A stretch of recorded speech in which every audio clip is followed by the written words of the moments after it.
Pour vous rappeler l'ordre chronologique du travail que nous avons fait, voici l'image que j'ai relevée sur Pinterest. Je l'ai rognée et avec la gomme dans Paint, j'ai enlevé les détails que je n'ai pas souhaité travailler. J'ai colorisé différentes parties du motif.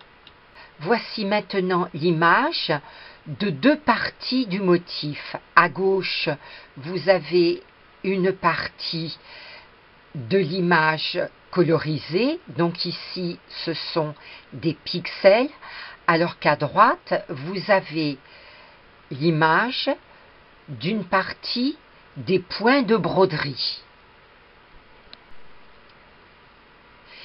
Les pixels sont des petits carrés plus ou moins foncés.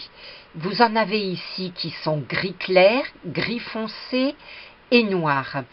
Lorsque nous avons travaillé l'image, si vous vous souvenez bien, lorsque j'ai capté les couleurs, j'ai demandé à conserver uniquement les pixels noirs, les pixels correspondant au pourtour des parties du motif.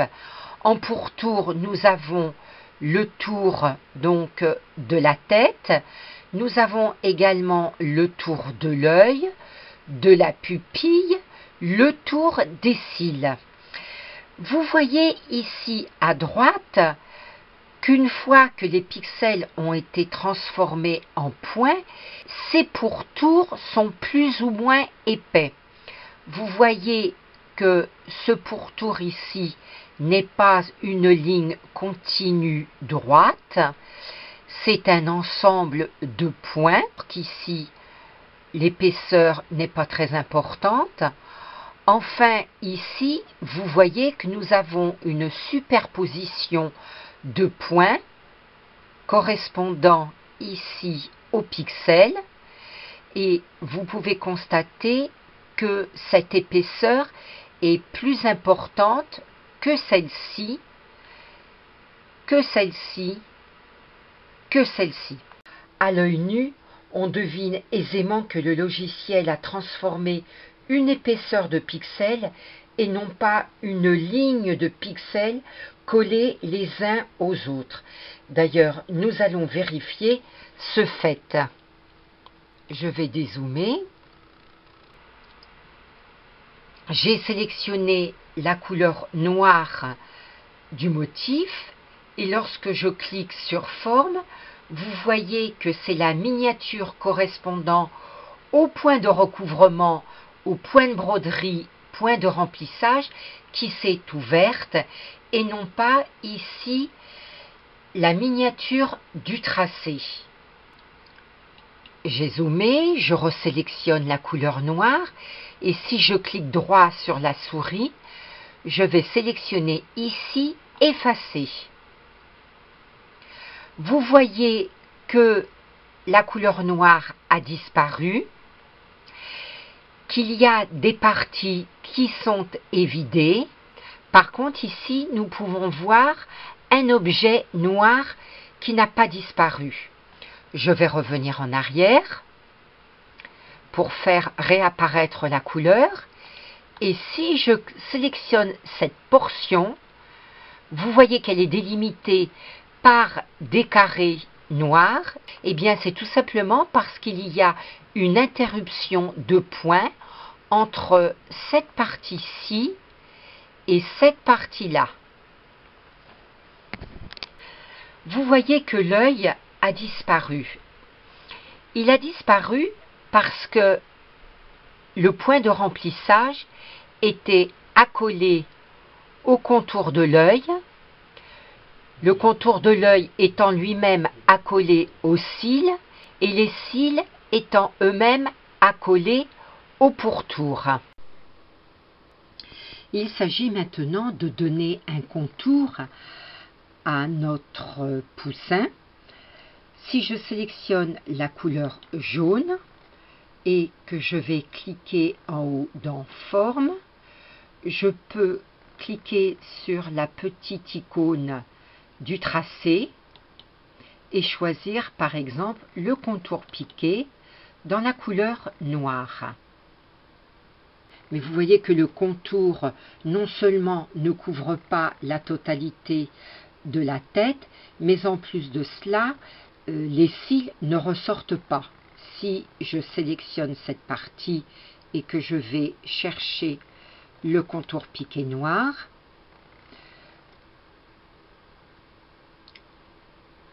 voilà, voilà ce que je vais obtenir. Pour la troisième partie ici,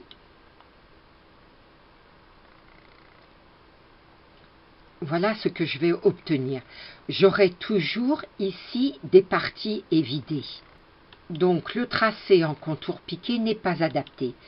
Si je le remplace par le point zigzag,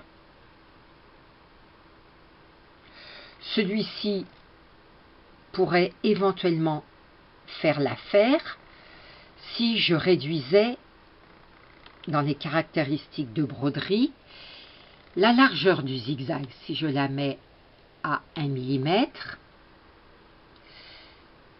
voilà ce que ça donnerait, mais vous voyez que nous avons le même souci que tout à l'heure, à savoir que ces parties-là restent évidées.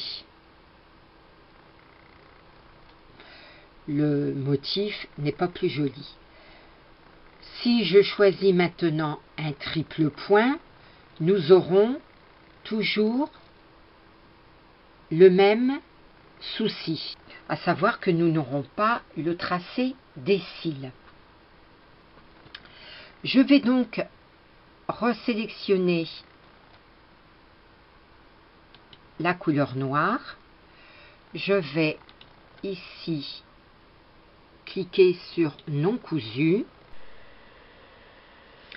Nous voyons que les points de contour piqués ne comblent pas les parties évidées. Ils ne sont donc pas adaptés à notre démarche. Nous pourrons éventuellement utiliser une autre technique qui consisterait à combler les parties évidées ou les manques en repoussant les groupes de points. Je sélectionne une forme jaune, par exemple celle-ci.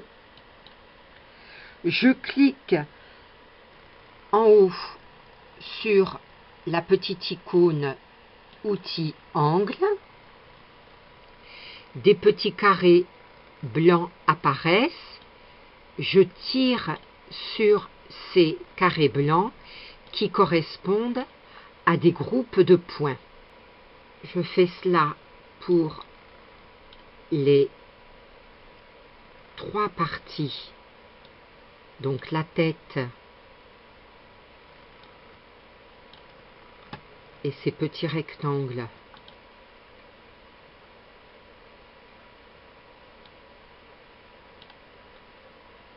J'essaye d'aligner correctement les groupes de points afin qu'ils comblent parfaitement les parties évidées. Je vais chercher l'outil forme, la courbe ouverte dans la couleur noire. Je vais prendre le point zigzag et je vais tracer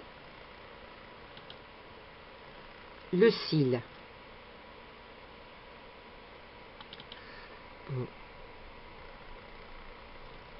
Je vais le sélectionner, je clique droit sur la souris, caractéristiques de broderie, je vais enlever l'étirement. En largeur de zigzag, je vais mettre 1 mm. En densité, je vais laisser 4,5. Je vais enlever le demi-point. Et pour que mon cil soit effilé, je vais cliquer ici sur la petite miniature de pointe. Les coins seront donc nets. Mon cil ne s'adapte pas vraiment ici. Il suffit que je repousse le groupe de points pour qu'il s'adapte parfaitement. Je pourrais faire exactement la même chose pour les deux autres cils. Bien que j'ai choisi un point de plumetis, la différence des points ne se verrait pas à la broderie. Seul un œil aguerri pourrait deviner cette différence. Je pourrais adopter cette technique pour le reste du motif. Mais vous voyez que ça demanderait quand même du temps. Donc, ce que je vais faire, c'est que je vais récupérer mon motif initial tel que le logiciel me l'a transformé. J'attire votre attention sur cette pastille dont je voudrais changer le contour. Si je sélectionne la couleur noire, vous voyez qu'il y a plusieurs parties noires qui sont sélectionnées. Si je clique droit et que j'efface, il y aura donc cette partie ici qui sera évidée. Je vais revenir en arrière. Je vais aller chercher mon outil angle. Je vais cliquer sur les carrés blancs, ils vont devenir noirs et je vais les effacer. Je peux tous les sélectionner en appuyant sur la touche CTRL de mon clavier et je clique sur tous les points. J'ai enlevé le point de remplissage qui entourait ma pastille, mais vous voyez qu'elle est plus petite par rapport à la forme. Donc je vais la sélectionner, puis je vais aller dans compensation d'étirement et je vais demander une compensation de 0,4.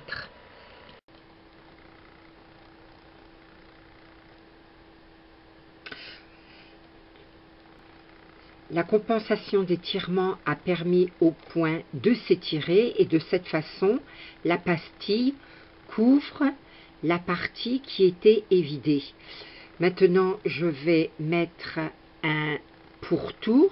Par contre, je pourrais éventuellement aller dans Forme et cliquer ici dans le point zigzag.